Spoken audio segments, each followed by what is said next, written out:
ఓం శ్రీ మహాలక్ష్మీదేవియే నమః. శ్రీ మహాలక్ష్మీదేవి సంగతి మనకు తెలిసిందే. ఆమె చంచలం, చపల చిత్తురాలు. అందుకే ఎవరి దగ్గర నగదు నిలవదు.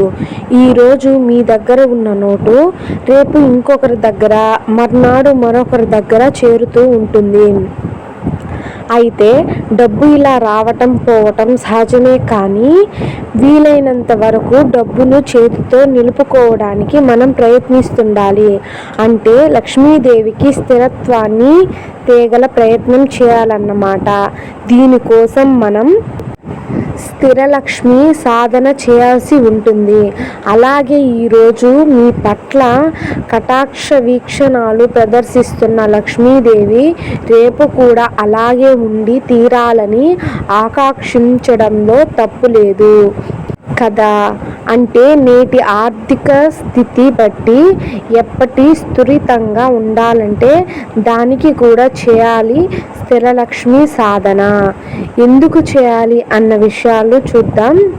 జీవితంలో ఆర్థిక స్థిరత కోసం చేతిలోకి డబ్బు వస్తూ పోతూనే ఉన్నా వచ్చే డబ్బులో ఎక్కువ విలువ ఉండాలని ఆశించటం కోసం, జీవితంలో ఆర్థిక స్థాయి పెరగటం కోసం, బ్యాంకు బ్యాలెన్సులో వృద్ధి కానరావటం కోసం, ఖర్చు తగ్గి పొదుపు బాగా పెరగటం కోసం, లాభాలు పెరగటం కోసం చేయాలి స్థిరలక్ష్మి సాధన.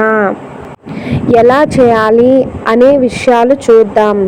దీపావళి రాత్రి లేదా సాధన ఆరంభించే రోజున సాధనకు ముందు శుభ్రంగా స్నానం చేయాలి. ఎరుపు రంగు నూతన వస్త్రాలు ధరించండి. వీలైతే ఎర్ర బోపతి, దాని మీద తెలుపు రంగు శాలువా వేసుకోవడం మంచిది. పూజా గృహంలోనూ లేదా ఏకాంత స్థలంలో తూర్పు దిక్కుగా ముఖం పెట్టి కూర్చోండి. వెదురు చాప లేదా ఎర్ర ఉన్న చర్మం మీద ఆసీనులవ్వాలి. సాధకునికి ఎదురుగా లక్ష్మీదేవి ప్రతిమ లేదా చిత్రపటం ఏర్పాటు చేసుకోవాలి. ఇప్పుడు మీ ముందొక పీట పెట్టుకుని దాని మీద ఎర్రని వస్త్రం పరచండి. దీనిపై ఒక పళ్ళెం ఉంచి దానిలో కుంకుమతో స్వస్తిక్ గుర్తు వేయండి. స్వస్తిక్ గుర్తు మధ్యలో శ్రీ అని రాయండి. మళ్ళీ చెప్తున్నాను వినండి, శ్రీ అని రాయండి. పళ్ళెం మధ్యలో కుంకుమాక్షాలతో పోగు పెట్టండి. దాని మీద స్థిరలక్ష్మి యంత్రాన్ని స్థాపించండి. యంత్రాన్ని పంచామృతంతో అభిషేకించడం, యంత్రం మీద కుంకుమ, చందనం వంటి తిలకాలు అద్దండి. పూలతో పూజ చేయండి. అర్చనకై ఎరుపు రంగు పుష్పాలు వినియోగించండి. ధూప దీపాలు, అగరవత్తులు వెలిగించండి. నేతి దీపాలు పెట్టండి. తీపి పదార్థం నైవేద్యంగా సమర్పించండి. కుడి చేతిలోకి నీళ్లు తీసుకుని సంకల్పం చెప్పుకోవాలి. సంకల్పంతో పాటు మీ మనసులోని కోరికను నివేదించాలి. తప్పక నెరవేరేలా ఆశీర్వదించమని ప్రశాంతంగా మనస్సుకై ప్రార్థించండి. హరిద్రామాలను చేపట్టి దిగువ పేర్కొన్న మంత్రంలో 21 సార్లు జపించండి. జపం పూర్తయ్యేంత వరకు పైకి లేవడానికి ఏమాత్రం ప్రయత్నించకండి. స్థిరలక్ష్మి మంత్రం ఏమిటంటే వినండి. ఓం ఐం శ్రీం శ్రాం శ్రౌం ఓం నమః.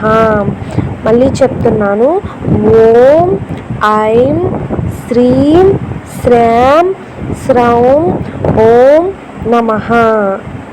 జపానంతరము లక్ష్మీదేవిని మీపై కృపా కటాక్షాలు వీక్షణాలు ప్రసరించవలసిందిగా మనసారా ప్రార్థించండి.